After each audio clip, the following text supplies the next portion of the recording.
Bonjour à tous, on se retrouve aujourd'hui dans un format différent de d'habitude. Je vais pas faire un vlog. Aujourd'hui, je vais vous parler du côté administratif parce que là, bon, actuellement, je suis en Australie.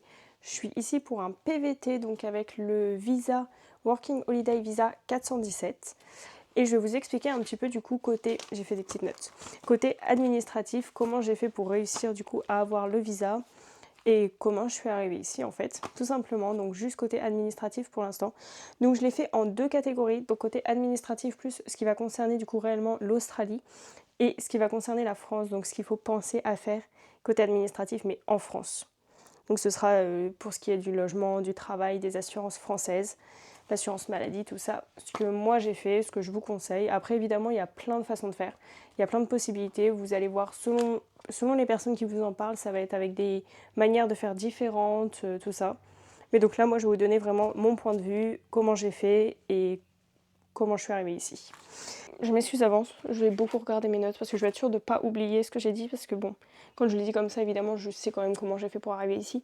Mais c'est toujours mieux d'avoir des notes comme ça, c'est un peu plus organisé, on pourrait dire. Il fait très très chaud par contre. J'ai ce t-shirt là vient d'Australie et il est trop beau. Comme ça derrière. Enfin bref, l'administratif. Pour ce qui concerne déjà, le premier truc à faire, je dirais, c'est de demander son visa. Donc pour demander son visa, c'est sur le site du gouvernement australien, de l'immigration australienne. Et c'est tout simple. Vous avez, enfin c'est tout simple. C'est bien expliqué. En vrai, le site est quand même relativement bien fait. Donc vous avez le site du gouvernement. Ensuite, vous créez un compte. C'est un IMI account. Vous créez votre IMI account. Ensuite, vous répondez au questionnaire. Après, il y a des critères. Selon là où on habite déjà. France-Canada, 18 à 35 ans pour pouvoir demander son visa.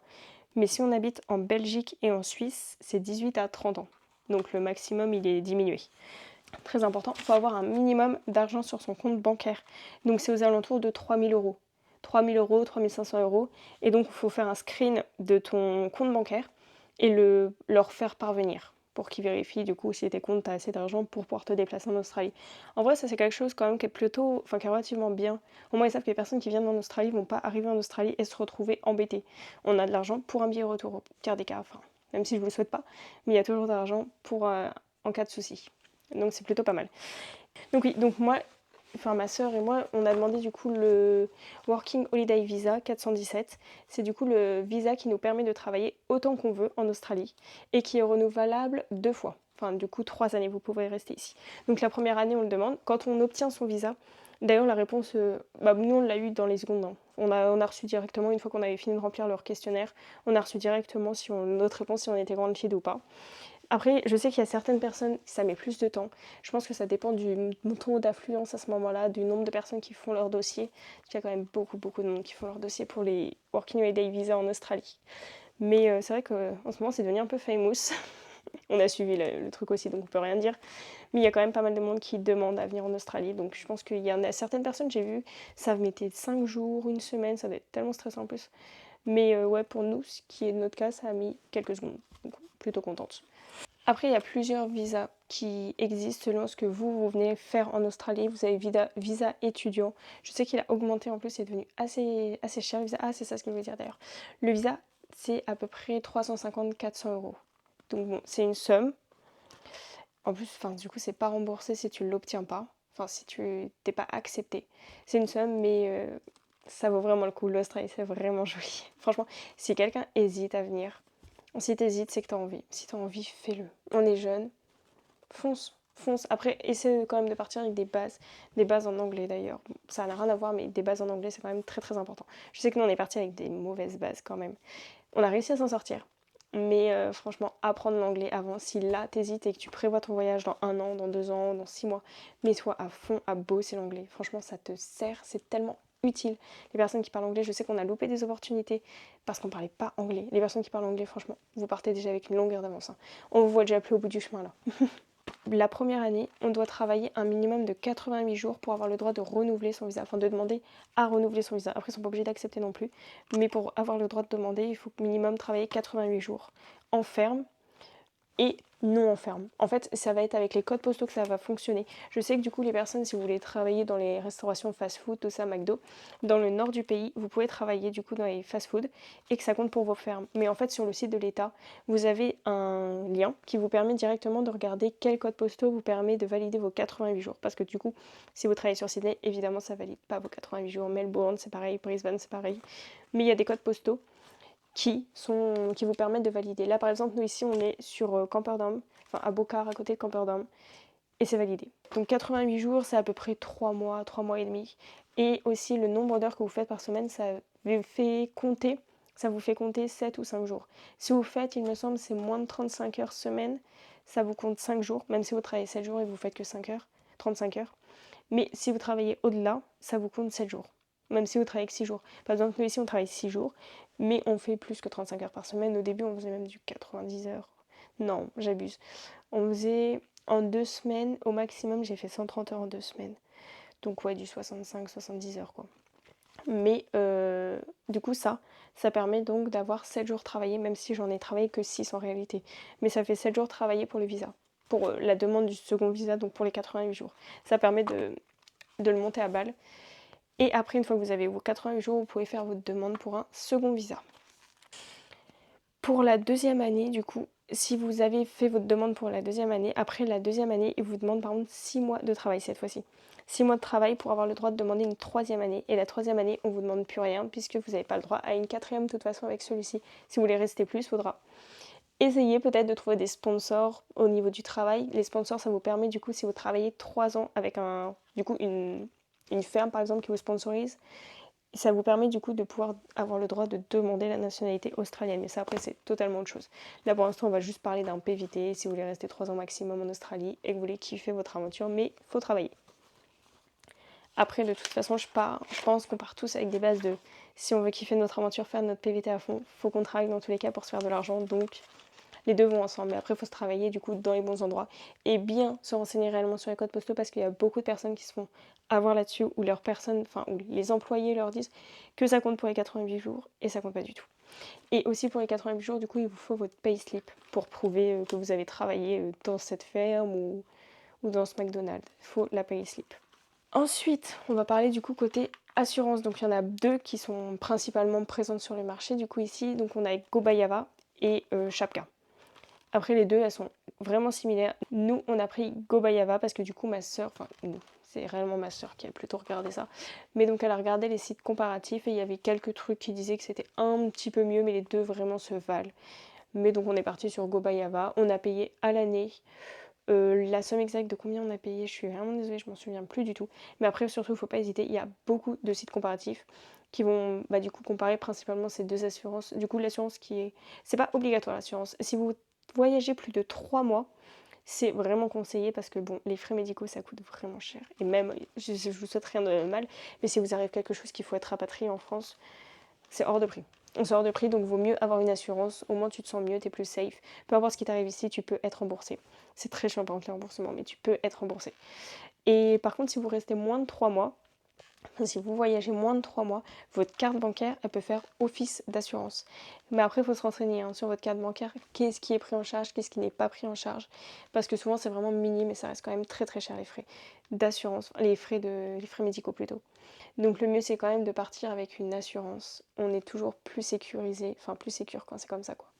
Donc oui, et après pour différencier un peu les deux, c'est à vous de voir selon vos problèmes de santé et voir aussi tout ce qui est exclu dans les assurances. Parce que par exemple ma soeur qui est asthmatique et qui a un traitement, en fait vu que le traitement est antérieur à son arrivée en Australie, c'est pas pris en charge par les assurances voyage. Tout ce qui est traitement, enfin tout ce qui est maladie postérieure, antérieure je veux dire, tout ce qui est maladie antérieure, souvent c'est pas pris en charge. Donc il faut bien lire les petites lignes, il faut bien tout lire dans l'assurance. Si vous avez, par exemple, truc tout bête, mais si vous avez eu une entorse en France et qu'elle se redéclare en Australie, c'est une blessure antérieure, du coup les frais médicaux ne sont pas pris en charge en Australie parce que ça vient pas du pays. Enfin, vous l'avez pas eu ici, vous l'aviez déjà en France, donc c'est pour vous, c'est pour votre pomme quoi. Ça s'appelle donc les exclusions sur les contrats, donc vraiment faites attention parce qu'il y a plein de choses qui sont vraiment exclues.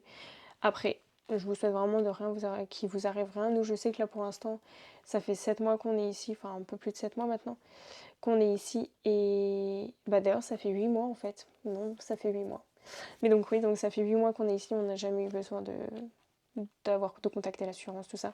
Mais on a eu une collègue de travail qui a dû contacter l'assurance, elle nous a dit que pour les remboursements, elle était à Gobayava aussi. Pour les remboursements, c'était vraiment pas terrible. Si je vous trouve un site sympa, je vous le mettrai du coup en barre d'infos pour que vous regardiez directement les comparatifs, tout ça, des deux assurances. Ensuite, autre point très très important, le permis de conduire. Alors nous, on s'y est pris malheureusement assez tardivement pour le permis de conduire, donc on a dû demander la traduction nati, ça sauve. On a demandé la traduction nati, donc c'est seulement notre permis de conduire qui est du coup traduit d'une manière officielle évidemment. Et donc on a une feuille, mais on n'a pas un petit encadré directement de notre permis de conduire. Mais sinon, si vous voulez un encadré de votre permis de conduire, nous c'était 8 mois d'attente, 8 mois de délai. Si vous comptez partir dans un an, faites vos demandes tout de suite, comme ça au moins vous êtes tranquille. C'est la demande du permis international. Donc ça se fait sur un site français. L'ANTS, voilà. C'est sur le site de l'ANTS, vous pouvez faire votre demande du permis international et donc ça fonctionnera pour l'Australie. Mais si des fois vous êtes prenez trop tardivement, et ben vous faites directement juste la traduction NAATI, c'est N-A-A-T-I. Nous, on l'a faite avec le site Départ Australie, je vous en parlerai plus à la fin de cette vidéo de ce site-là, franchement il est génial. Et ça nous a coûté 39 €, donc bon, c'est raisonnable. Mais au moins comme ça, je me suis déjà fait arrêter ici en Australie, et quand ils ont contrôlé mon permis, j'ai pas eu de soucis. C'est passé direct, le permis natif, la traduction natif, ça fonctionne. Ah Un autre point, du coup, mais ça concerne plus la France, mais c'est pour partir en Australie. Carte d'identité valide et passeport, évidemment. Ça, c'est le minimum syndical, on va dire. C'est le minimum. Il faut vraiment avoir votre carte d'identité et votre passeport et tout le temps sur vous, parce qu'on vous le demande constamment. Pour la banque, on vous le demande. Pour le travail, on vous le demande. Pour les impôts, on vous le demande. On vous demande tout le temps, votre numéro de passeport et la carte d'identité. Ensuite, une fois si vous avez, déjà, si vous êtes pris avec votre visa granted, vous pouvez regarder donc tout ça, donc ce qui est assurance, comme ça au moins plus vite les papiers, je sais que les papiers c'est chiant, mais plus vite les papiers c'est fait, plus vite vous êtes tranquille et après vous pouvez vraiment kiffer, peut-être reposer votre séjour et savoir comment vous allez faire votre trip, chercher du travail, des choses comme ça, mais au moins les papiers, tout ça c'est réglé, vous n'avez plus à vous en soucier. Et du coup, pour ça aussi, ouais, je voulais voir, c'était le billet d'avion. Prenez-vous-y à l'avance. Nous, il nous a coûté 850 €, quelque chose comme ça. On a eu une escale à Guangzhou. Désolée si je prononce mal, à Guangzhou en Chine. Pire aéroport. Franchement, il faisait froid. On avait 14 heures d'escale. Il faisait froid. Il y a quasiment rien. On s'ennuie. On s'ennuie vraiment. Voilà quoi. C'est franchement un aéroport nul. On a eu de la chance, c'est qu'on a rencontré 2 garçons français et avec qui on a bien sympathisé. On a mangé avec eux, tout ça. Ça nous a fait passer un peu de temps, on va dire. Mais sinon, nul l'aéroport. Hein. Bon, franchement, pas terrible. Mais bon, ce qui comptait, c'était d'arriver en vie. On est arrivé en vie. Donc voilà, c'était passé, mais il faisait froid, il était pas beau. Et on n'est pas sorti de l'aéroport. Il était immense, mais on n'est pas sorti. Parce que certaines escales aussi, il faut faire attention si vous voulez sortir, si vous comptez sortir. Il faut regarder parce qu'il y a certains pays, même si c'est juste une escale, que c'est pour quelques heures que vous comptez aller sur le territoire, il faut un visa. Donc il y a certains pays, vous êtes obligé de rester du coup dans l'aéroport. Nous, on avait peur, on parlait pas très bien anglais, on parlait encore moins mandarin. Donc on s'est dit, on ne sort pas de l'aéroport, on s'assoit sur un siège et on ne bouge plus. Et pour ce qui est de l'achat de votre billet, du coup, il faut bien choisir aussi votre ville d'arrivée en Australie. Ça, je vous en parlerai plus dans une autre vidéo, mais le choix de sa ville d'arrivée en Australie, c'est quand même primordial. Ensuite, pour ce qui est papier, du coup, administratif côté français, pensez déjà à votre téléphone, à le débloquer à l'international. Je ne sais pas si votre téléphone est bloqué à l'international, je ne sais pas comment ça fonctionne, quel téléphone est bloqué, quel téléphone n'est pas bloqué. Moi je sais que j'ai été voir mon opérateur, du coup je lui ai directement dit je pars à l'étranger, est-ce que j'ai quelque chose à faire, une manip à faire, tout ça. Il m'a juste dit du coup question forfait, ce que je voulais en faire. Il y a certaines personnes du coup qui gardent leur forfait pour conserver ton numéro de téléphone français et comme ça quand tu rentres en France après, t'es pas embêté, tu rentres en France, tu réactives directement ton truc sur ton téléphone, sur internet, tu appelles ton opérateur, tu fais comme tu préfères, mais tu as encore ton numéro de téléphone français et du coup tu gardes ta carte SIM française, tu la gardes au chaud, tu la mets là où tu veux, mais tu ne la perds pas. Et du coup tu peux demander à payer au minima. Enfin le minima qui existe chez ton opérateur, il y en a certains c'est 3 €, 4 € par mois et tu payes et au moins comme ça tu gardes ton numéro de téléphone. Moi j'ai pas géré là-dessus. j'ai plus mon numéro de téléphone, j'ai directement tout coupé, j'ai retiré ma ligne. Franchement, en fait, je me suis pris la tête avec le truc. Ça fonctionnait pas, j'ai dit bon, je retire tout. Donc là, quand je vais rentrer en France, j'ai juste rien. La Wi-Fi de l'aéroport en espérant qu'elle fonctionne correctement. Mais sinon, j'ai plus rien du tout. Je pense que le mieux quand même, c'est d'essayer de conserver son numéro de téléphone français. Ma soeur, c'est ce qu'elle a fait. Elle a juste, enfin du coup, elle paye chaque mois le minima de ce qui est ce qui existe chez ton opérateur. Ah oui, pour du coup, après ce qui est de l'opérateur pour l'Australie, nous on a fait le choix du coup de repasser par le site Départ Australie, encore une fois, où on a payé, du coup, j'ai noté 35 euros. On a payé 35 euros. On est chez Aldi Mobile du coup. En fait, on a payé Départ Australie pour qu'ils nous envoient directement déjà notre carte SIM en France. Quand on était en France, du coup, on a déjà reçu notre carte SIM australienne. Donc, arrivé à l'avion, arrivé en Australie, on a directement mis notre carte SIM australienne dans notre téléphone. Il y avait un crédit de 20 dollars, il me semble. Un crédit de 20 dollars dessus. Comme ça nous a permis directement de pouvoir utiliser Internet, utiliser de la 4G, envoyer des messages. Bon, évidemment, c'est pas vraiment servi d'envoyer des messages, mais utiliser déjà la 4G pour se repérer, franchement, c'était grave cool, c'était grave utile. Mais après, c'est pas nécessaire. Après, si tu préfères, tu peux, une fois que tu arrives en Australie, à l'aéroport, acheter ta carte SIM, acheter des cartes prépayées et tu t'embêtes pas. Enfin, ça revient au même. Nous, c'était vraiment question sécurisant, je pense. On se sentit mieux de savoir qu'on avait déjà tout, que si on avait un souci, on pouvait communiquer, on avait Internet, on pouvait se débrouiller, quoi. Mais sinon, oui, non, tu peux acheter, par exemple, à Aldi, tu peux acheter directement tes cartes SIM Aldi Mobile. Donc, oui, c'est pareil, il y a plusieurs opérateurs en Australie, évidemment, comme en France. Nous, on est parti chez Aldi Mobile. Du coup, Aldi Mobile, c'est Telstra, c'est un revendeur de Telstra. Parce qu'en gros, Telstra, ça pourrait être comme Orange, c'est Telstra, et Soch, c'est Aldi Mobile. Du coup, ça utilise son réseau, mais c'est moins cher. Là, on est chez Aldi Mobile, on a vu que c'était un réseau, c'est une couverture énorme sur toute l'Australie, c'est ce qu'il nous fallait, parce que vu qu'on voyage partout en Australie, on voulait pas un réseau, un opérateur qui fonctionne bien dans le Victoria, mais qui va pas fonctionner dans le New South Wales, ou inversement. Donc on est parti sur Aldi Mobile. Donc qui est revendeur de Telstra, mais moins cher. Voilà, je pense que c'est assez clair. Et donc on paye, ce qui est génial aussi avec ça, c'est que du coup on paye chaque mois, on se connecte du coup sur Aldi Mobile, parce qu'en fait quand on a commandé notre carte sur Départ Australie, on a reçu du coup notre carte SIM, notre mot de passe, notre numéro de téléphone évidemment, notre numéro de compte. Et donc après sur Aldi Mobile, on se connecte directement, on entre notre mot de passe et chaque mois, après on peut demander à ce que ça se fasse automatiquement comme en France, mais moi je préfère faire comme ça. Chaque mois, en fait je paye mon forfait sur Aldi Mobile en ligne. J'ai inséré ma carte bancaire et je paye chaque mois en ligne sur Aldi Mobile et comme ça me permet de changer mon forfait selon mon utilisation. Là on est à la ferme, on a la Wi-Fi, donc forcément j'ai baissé mon forfait, question 4G, j'en ai pas tellement besoin puisque j'ai la Wi-Fi. Mais quand on fait le trip, je paye un forfait un peu plus élevé pour avoir plus de 4G. Et j'utilise aussi du coup le forfait 5G quand je suis en trip. Parce que ça fonctionne toujours mieux que la 4G normalement. Mais là ici, donc ça m'a permis de payer moins cher que de prendre le même abonnement à l'année, alors que j'ai pas la même utilisation, enfin là où on travaille, j'ai pas la même nécessité d'avoir autant de 4G. Donc voilà, ça franchement c'est un truc qui est vraiment sympa. Après, vous pouvez regarder, comparer par vous-même aussi les autres opérateurs. Moi, si ça tenait comme moi, je vous dirais Aldi Mobile.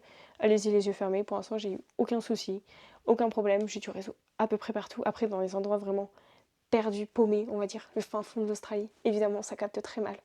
Mais sinon, là, ici, on est déjà un petit peu dans le fin fond de l'Australie. Merci la Wi-Fi parce que ça avait vraiment du mal, ça ramait quoi. Ça ramait, mais on en avait.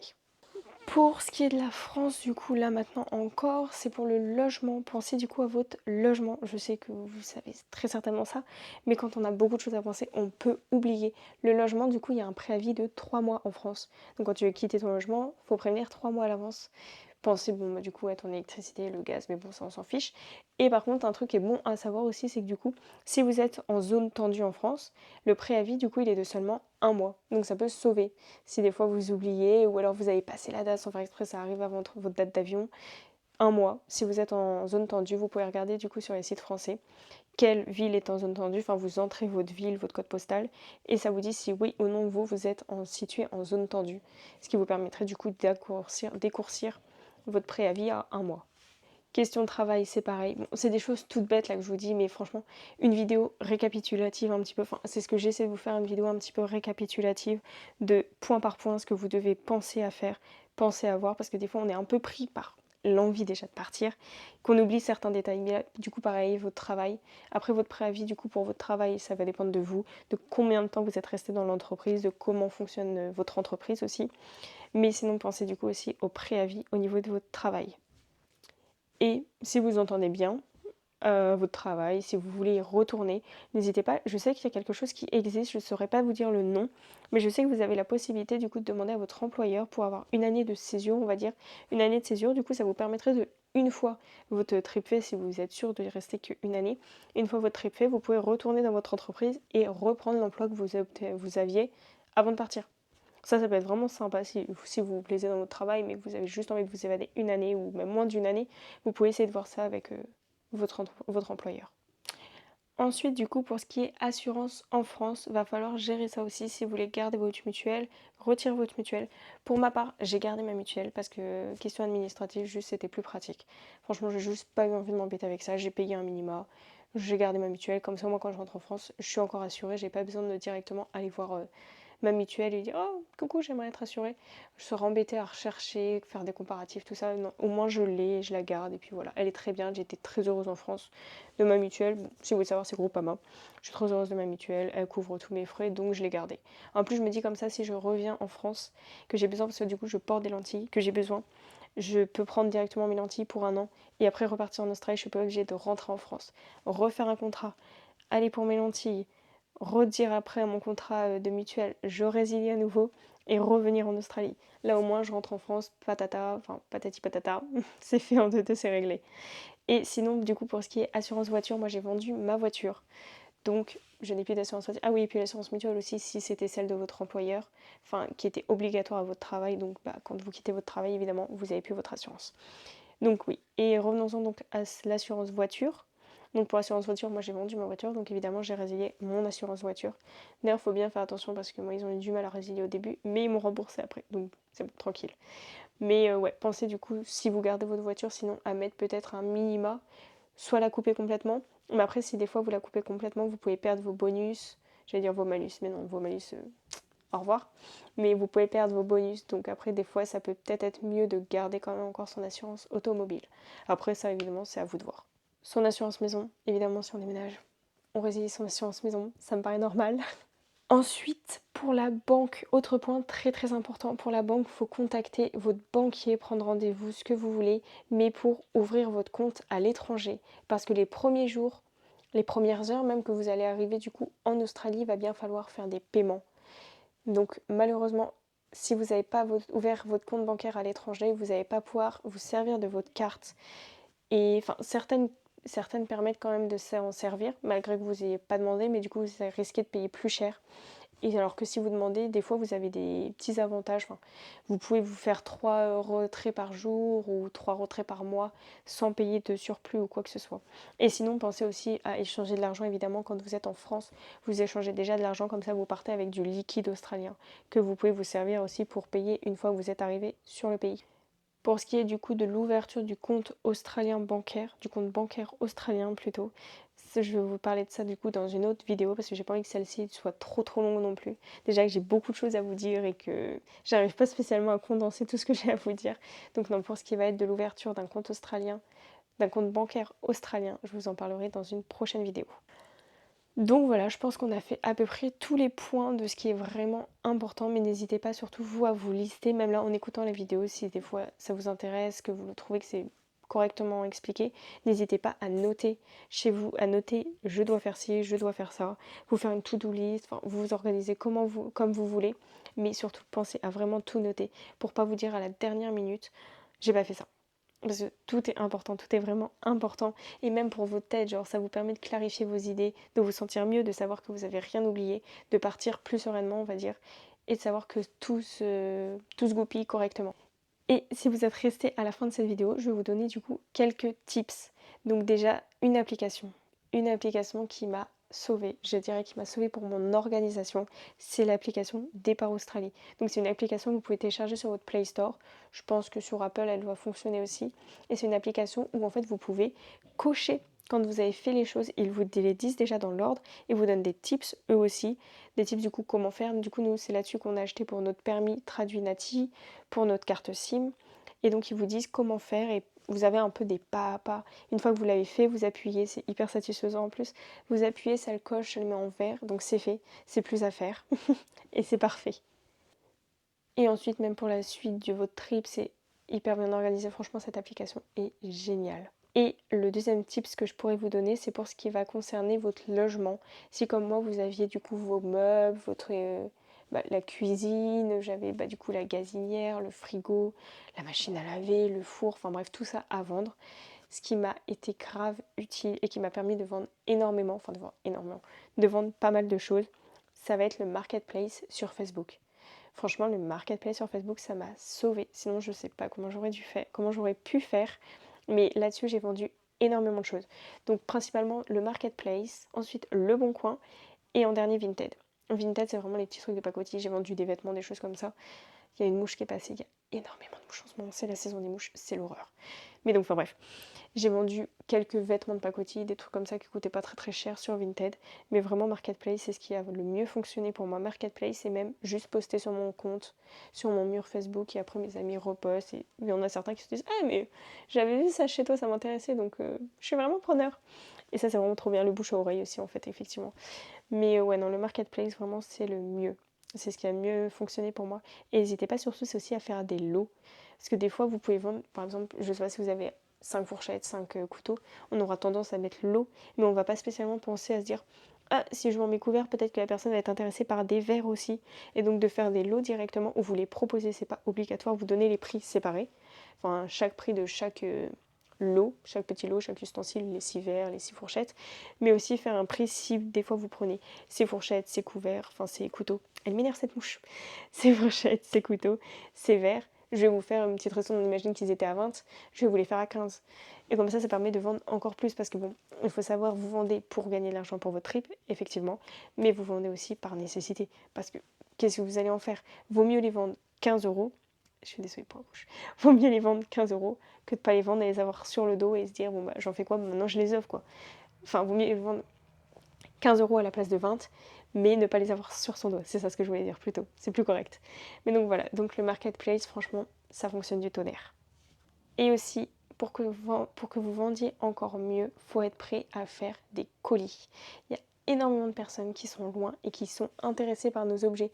Il faut faire des colis et des colis de qualité, s'il vous plaît. Ne vendez pas des choses qui vont arriver toutes cassées, mais des colis de qualité. Et ça fonctionne vraiment bien. Parce que si vous mettez sans l'envoi colis, il y a beaucoup de ventes que vous allez louper. Et ben voilà, c'est tout ce que j'avais à vous dire du coup pour cette première vidéo qui concerne du coup comment j'ai eu mon visa, comment je suis arrivée en Australie et les démarches à faire pour l'obtenir, pour être en Australie et tout le côté un petit peu moins fun on va dire du voyage. Donc voilà, donc cette rubrique, elle va avoir plusieurs vidéos. Donc la première là qui concerne donc l'administratif. Je vous en ferai une aussi qui va concerner mon sac, qui a concerné mon sac, les bagages, tout ce que j'ai emmené, tout ce que maintenant que je suis là, je me dis j'aurais dû prendre ou j'aurais pu ne pas prendre. Et je vous ferai aussi une vidéo comment j'ai trouvé donc mon travail en Australie, comment c'est pas le seul que j'ai eu là, je suis en ferme de chèvres, mais c'est pas le seul emploi que j'ai eu en Australie, donc comment j'ai trouvé, quel site fonctionne le mieux, enfin quel site a le mieux fonctionné pour moi. Je vous ferai une vidéo là-dessus, un petit récap un petit peu du coup de comment j'en suis arrivée là et comment ça se passe ici. Je vous ferai aussi une vidéo de comment préparer son arrivée, donc les premières choses qu'on doit faire arriver en Australie, donc le TFN, les banques, enfin la banque, tout ça, et aussi toutes les choses qu'on peut faire en avance en France pour être encore plus à l'aise une fois arrivé sur le territoire australien. J'espère que la vidéo vous aura plu, j'espère que le format est assez clair, j'ai pris mes notes pour essayer de vous lister les choses au maximum et essayer d'oublier un minimum de choses. Je pense que j'ai dit à peu près tout ce qu'il y avait sur ce carnet, mais j'espère du coup que ça vous aura plu, que ça vous aura aidé surtout pour la suite, pour la suite de votre préparation pour votre voyage. Les mouches, vraiment, si vous n'aimez pas les mouches, ne venez pas en Australie. Mais pour la suite de votre voyage, j'espère que ça vous aura aidé. Désolée, j'ai vraiment du mal à parler ce soir. Mais j'espère que ça vous aura aidé. Et si ça vous a aidé, surtout n'hésitez pas à partager la vidéo pour que ça aide d'autres proches ou des personnes que vous ne connaissez pas. Mais c'est très important. L'entraide en Australie, c'est très important. Les groupes français, Facebook en Australie, c'est très très important. Mais donc, enfin bref, si cette vidéo vous a plu, n'hésitez pas à mettre un j'aime, à vous abonner pour avoir du coup la suite de mes vidéos. Je fais des vlogs aussi en partie, je parle pas que des choses un peu reloues de l'Australie. Je fais aussi des vlogs où je vous partage mon aventure, donc n'hésitez pas à me suivre si ça vous intéresse. Et sinon, moi je vous dis à bientôt, portez-vous bien et surtout, n'hésitez pas à foncer si vous voulez voyager, faites-le, c'est maintenant. Personne ne vous aidera, personne ne vous tendra la main pour le faire. Donc si vous voulez le faire, il faut juste prendre votre courage à deux mains et vous lancer dans l'aventure. Parce que c'est une aventure incroyable, on a une chance incroyable de pouvoir faire ça, franchement. Je pensais pas dire ça un jour, mais vraiment, c'est incroyable de venir en Australie. N'hésitez plus, n'hésitez pas et foncez, passez le pas.